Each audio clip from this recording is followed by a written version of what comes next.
If you are struggling to live holy, I tell you one of the reasons: you don't have fire. There are not too many reasons why people live in sin. People live in sin either because they don't love God enough, or because they are selfish, or because they are not on fire.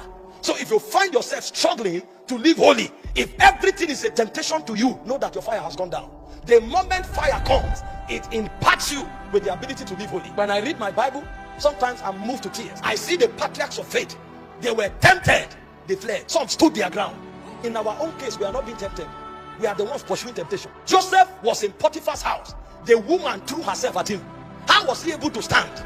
But we are in a generation where the ladies, although they are not doing well, the guys are not doing well, but we are screaming. You see people, you carry yourself, you go and approach them, you collect their number, you talk to them. When you fall, you now come, you are crying. You say the temptation is too much. Did they throw themselves at you? You were the one who sought after them, pursued them, created all they started. The reason is because there is no fire. So when we are talking fire, it's not about gymnastics in the prayer altar.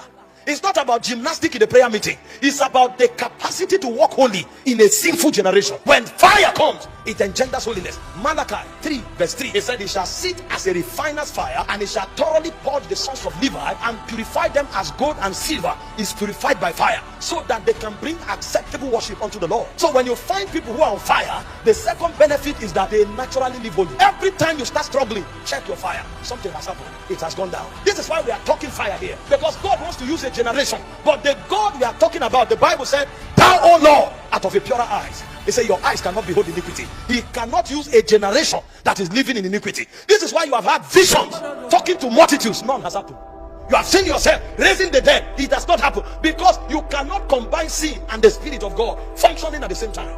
And so you need a fire to purify you, so that you can do away with iniquity. Don't tell me you're on fire because you pray loud and you live in masturbation. You don't know what fire is. When fire comes, the operation is holistic. It will not only empower you to manifest. Don't tell me you can open deaf ears when you are living in fornication. That's not fire. That's ability to master a gift. You can master how a gift works. It doesn't mean you're on fire. There are those who prophesy today. They know if they go and pray for 3 hours, their eyes will open. So they pray every time they preach. They don't pray for living. They are not on fire. So that they prophesy doesn't mean they're on fire. That they raise the dead, heal the sick, does not mean they're on fire. For you to say you're on fire, yes, there must be empowerment to both prophesy and heal the sick. There must be zeal for God, and there must be purity. When a man is on fire, he hates iniquity. They say, "Because thou lovest righteousness and hated iniquity." He said, "Thy God has anointed you with a fresh oil above thy fellows." That's why Malachi 3 verse 3 said, "He will purify them as gold and silver is purified." Nobody is on fire and cohabits with iniquity. Fire is intolerant towards sin.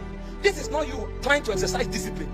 This is something raging in you that hates sin. When it becomes discipline, know that your threshold has gone down.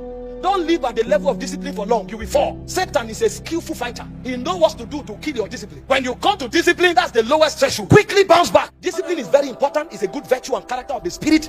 But beyond discipline, there must be a flame burning inside you. Imagine if you were to eat food by discipline. Can you eat food every day for 10 years by discipline? So in addition to discipline, God put a hunger there. The hunger is an alarm. If you don't eat, you can't rest. That's how fire works. When fire comes, if you don't do what God wants, you can't rest. Even when you go to sleep, you'll be rolling until you do it. Purity is an indicator that a man is on fire for God.